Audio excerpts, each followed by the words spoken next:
The one which is written in the bold, cheap and affordable credit is crucial for country's development. This comes to explain मतलब why it is important. तो आपको इसके अंदर जो है if this question comes तो इस question में आपको जो है you have to write the demerits of informal sector. मतलब if a person is taking loan from informal sector, what happens? The person may fall into debt trap. The person may not be able to return back. This is because the rate of interest is too high. And sometimes the lenders in the rural sector even exploit. मैंने आपको बताया था that एक और जो है graph आता है and ये वाला है. This is the one. The blue and purple it is written. If you look, ये दो हैं. This is how people take. Poor household, household with few assets, मतलब जिनके पास जमीन वगैरह कम हो, well off households and rich households. ये इनका कहना है कि जो poor household है, most of them take loans from informal.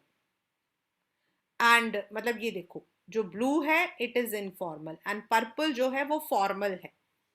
तो 15% people only go for formal sectors whereas 85% people go for informal. Similarly जिनके पास थोड़ी बहुत जमीन जायदाद है 53% go for informal and 47 for.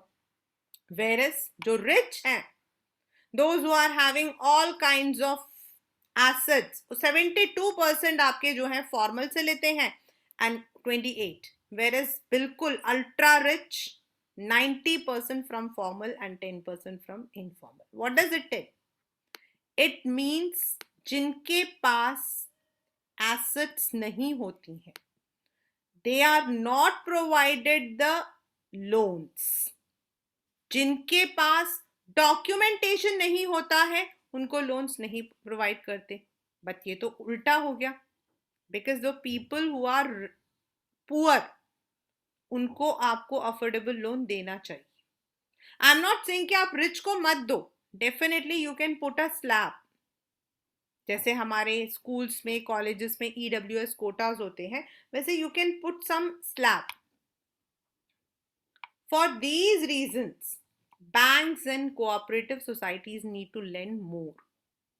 This would lend to higher incomes and many people could borrow cheaply for a variety of needs like growing crops, business, small scale industries, new industries. और वो हमारे लिए थोड़ा अच्छा रहेगा. When we study about this in the economics, जब हम economics में पढ़ते हैं तो हमें समझ आता. हम लोग हमेशा बोलते हैं India has a growing economy, India is a developing economy, India doesn't have a developed economy. These are the way. क्यों? क्योंकि जिन कंट्रीज के बारे में हम बोलते हैं कि they have a developed economy, they are rich, this is because वहां पर आपका नंबर ऑफ इंडस्ट्रीज ज्यादा है. The people who are in secondary and tertiary sectors ज्यादा है. हमारे यहाँ पर unfortunately we do not have those people. But at least हम ट्राई कर सकते हैं कि जो लोग अपना सेट करना चाहते हैं. Most of the business it doesn't work in the first 2 years. जितने भी बिजनेस होते हैं शुरू में आपको आपका बिजनेस चल भी रहा होगा but you may not be getting the profit.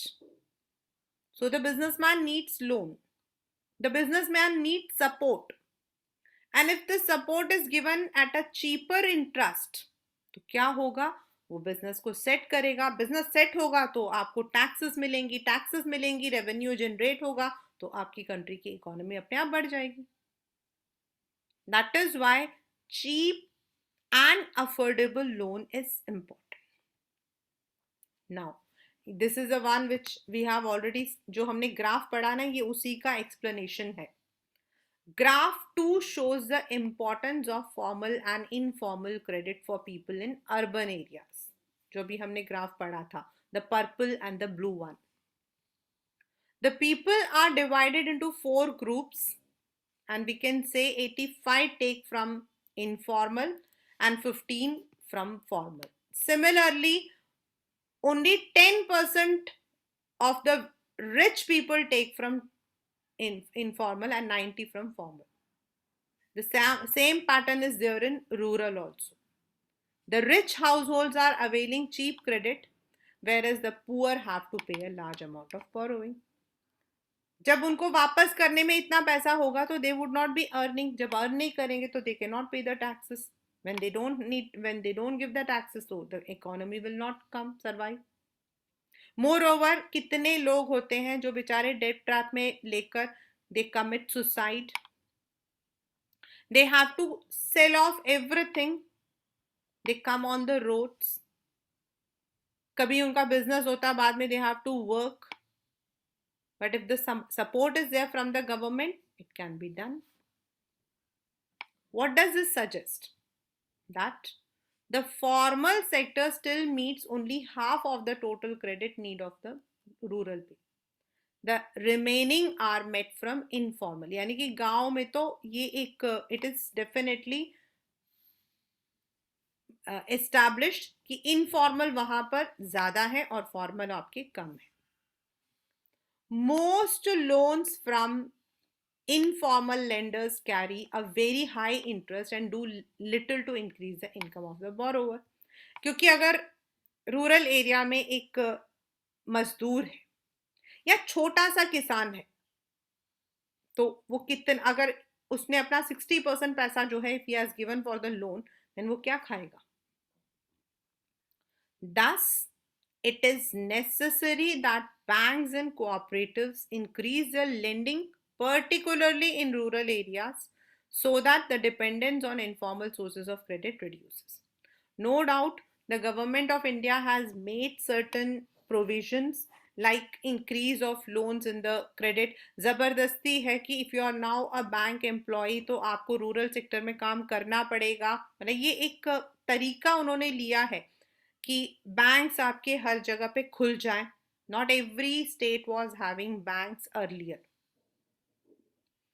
अगर बैंक्स हैं भी तो the banks do not have all the facilities of giving the loans. तो अभी एस्टैब्लिश किया है past 10 years में, and they have been given the target also. उनको बोला जाता है कि आप जाकर लोगों को समझाओ, उनको मतलब कि give them the confidence and also try to get them the documentations. आधार एक मतलब that is also one way. आपका आधार जो है they have made, then they are making certain other arrangement कि हर एक के पास कुछ ना कुछ documents हो. Secondly, while formal sector loans need to expand, it is also necessary that everyone receives these loans. मतलब अभी हमने देखा कि रिच को तो मिल जाता है. This is because they have the proof, they have the documentation, they have the collateral, but poor को नहीं मिलता है. So they have to make it sure, and that is only possible when we get strict rules. As I told you, what are the differences between formal and informal? This is paper's question. Why should credit at reasonable rates be available for all? ये भी है आपका. Then why do you think share of formal sector credit is higher for richer household compared to poor household? Because they don't have the collaterals, they don't have the documentation. जब आपसे bank क्या बोलता है? अपना documentation दो, give your proof, give the income proof, residence proof. Now these people don't have. For example समझ लीजिए कि आपके हमारे मतलब कि एरिया के अंदर एक छोटा सा चाय वाला है. He wants loan but he doesn't have any asset, क्योंकि ये लोग झुग्गी झोंपड़ी में रहते हैं. वहाँ का कोई प्रॉपर आपका रेजिडेंशियल इलाके के अंदर नहीं आता. उनके पास कागज होते हैं but those are not actually what we call as accepted. फिर अब वो मतलब कि चाय वाले को कितना पैसा चाहिए होगा? 5,000, 10,000, but he doesn't have anything. Then how he will get the loan? he will not get the loan. So the government needs to make arrangements कि ये जो लोग हैं, जो ऐसे लोग होते हैं जिनके पास प्रॉपर्टी नहीं होती, या अगर they are living they don't have the proper proof, उनके लिए the government needs to, because once they start नहीं, उसमें दो फायदा होता है. एक, उस इंसान को सस्ते पे मिल जाएगा, तो he will be able to expand. जब वो एक्सपैंड करेगा तो over the period he will start giving direct and indirect taxes. Direct tax वो है जो मतलब कि लेकर गवर्नमेंट को दे रहा है इनकम में, और इनडायरेक्ट टैक्सेस वो है सामान मंगवाता है उस पर जीएसटी लग रहा है, चीजें मंगवा रहा है उस पर जीएसटी लग रहा है. He can do it, it can help out. Now the last but one of the most repeated question, SHG. The question comes, write down the functioning of a typical SHG. Yeah, what are the functions of SHGs? Yeah, SHGs are called as the building block of rural India.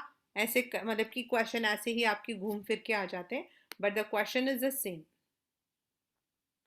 ये रहा देखिए आपकी question. What is the basic idea behind SHG for the poor? Explain in your own words. The question comes in this way. इसके तो सारे आप, even if you do only the NCERT question ना, तो भी बहुत है. इतना इस चैप्टर में इतने questions हैं. If you even only mug up the NCERT question, it is okay.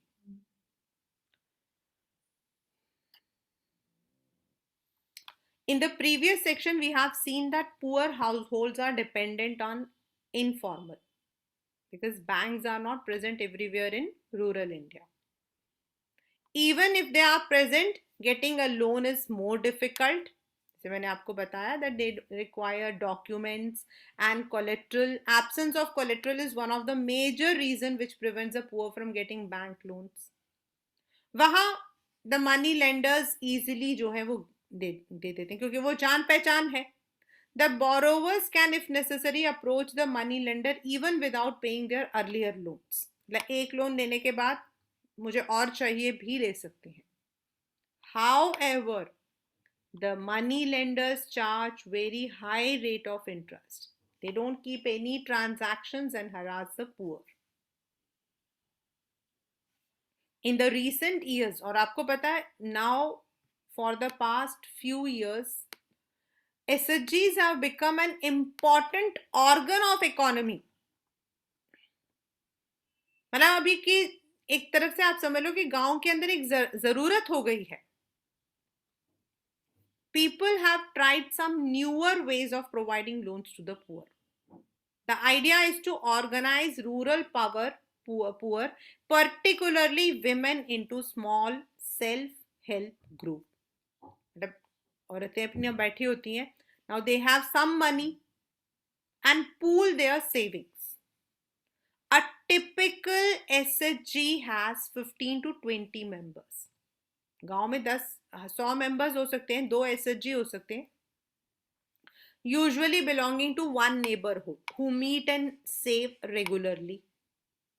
That saving varies from 25 to 100 depending on the ability. अब ये लोग क्या करते हैं, 20 मेंबर्स हैं, 100 रुपए किए तो 20 इंटू 100 कितना हुआ, 2000. So they would help, उस 2000 को they would be helping to the sum of the group. Members can take small loans from the group itself to meet its need. The group charges interest on these loans, but it is lesser than what the money lender charges. After a year or two, ये मतलब इसका एक beauty है.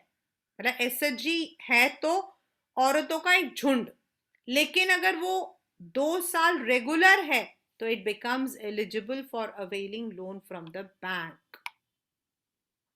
Loan is sanctioned in the name of the group and is meant to create self-employment opportunities for the members.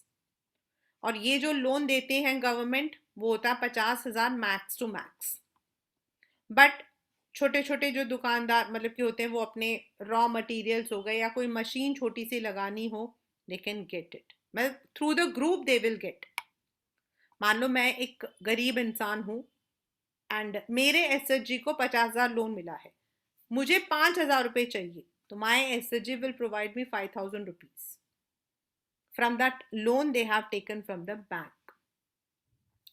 For instance, small loans are provided to the members for releasing mortgaged land, meeting working capital requirement, that is buying seed, raw material, bamboo, cloth, housing material, sewing machine, hand looms, cattle.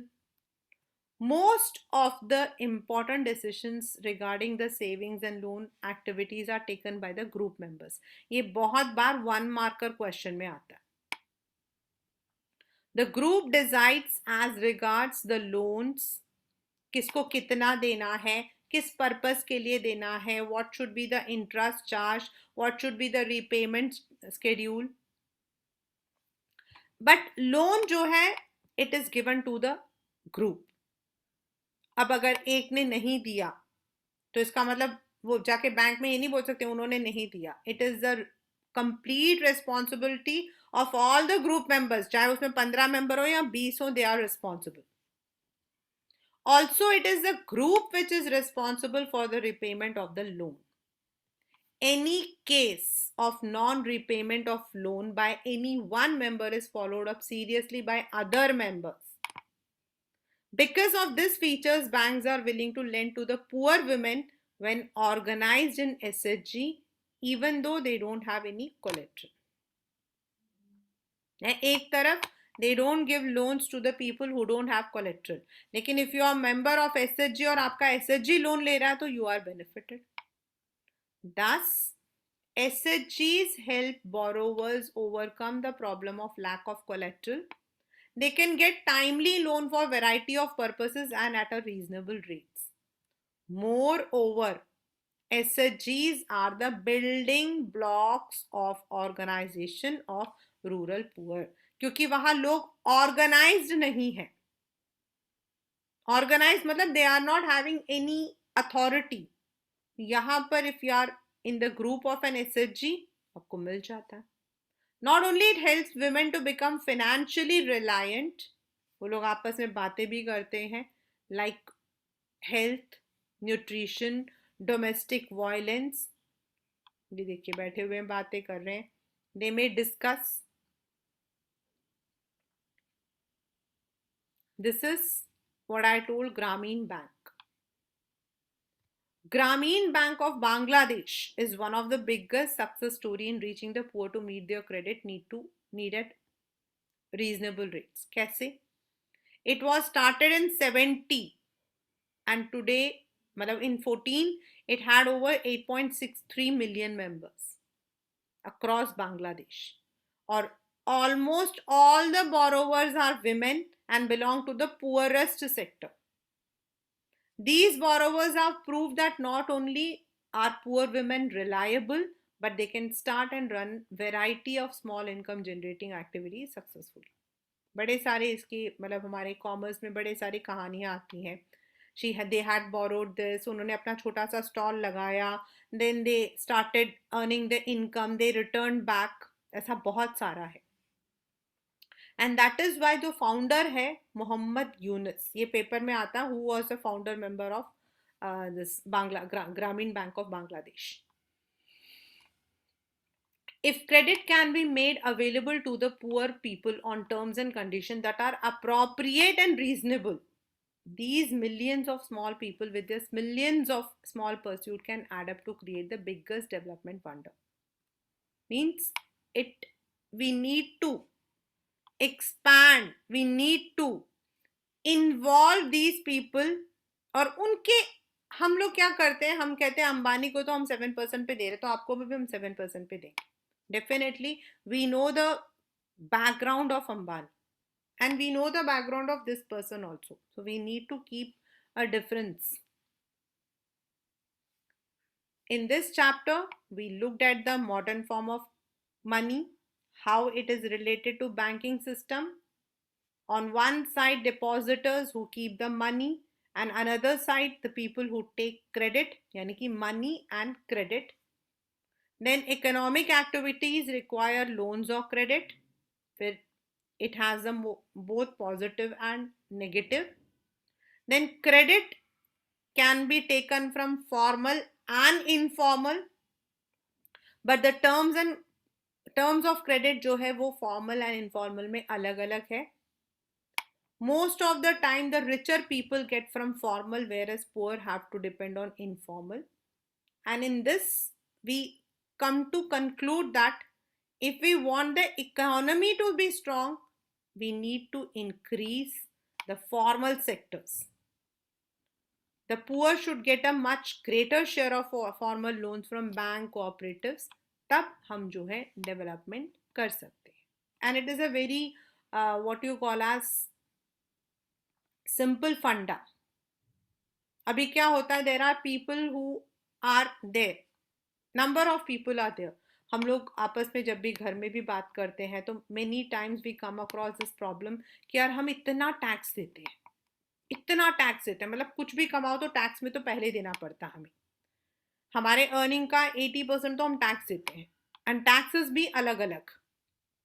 एक हम दे रहे हैं taxes जो हमारे income से पहले cut जाता है. एंड नाउ वी आर, हम लोग किसी चीज को छुपा के नहीं रख सकते. आधार से लिंक्ड है तो the moment you put into the income tax आपका पूरा बैंक का स्टेटमेंट आ जाता है आपके पास.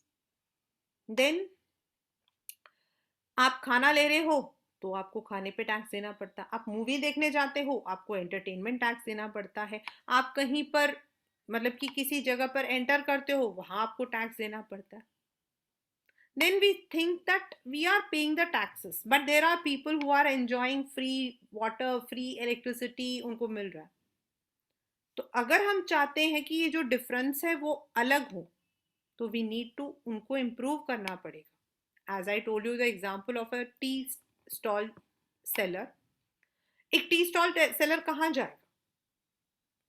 नेचुरल है कि वो अपने आसपास में जो लोग होते हैं जो उसको जानते हैं वो उसे पैसा दे देते हैं, लेकिन वो कितना पैसा देते हैं. आई हैड मेरी मम्मी के एकदम पड़ोसी, वो देती थी.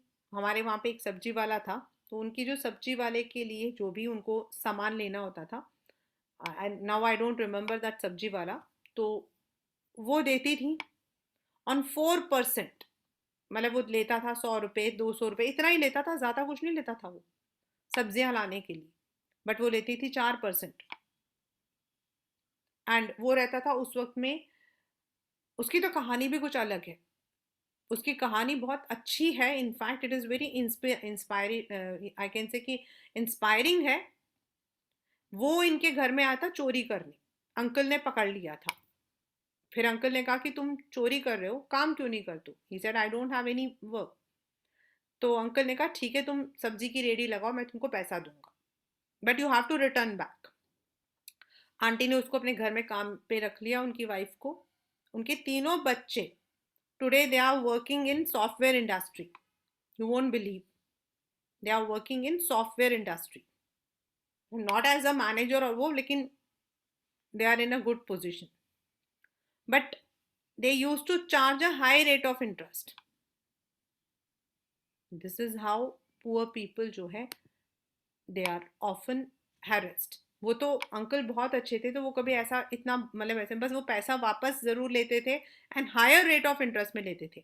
बैंक आपको पूरे साल में 4 रुपए वापस मांगता है, बट लेंडर्स आपको महीने में 4 5 6, that depends. And this is very common. If you ask your parents, your grand parents, they will tell you. So this is what we call as money and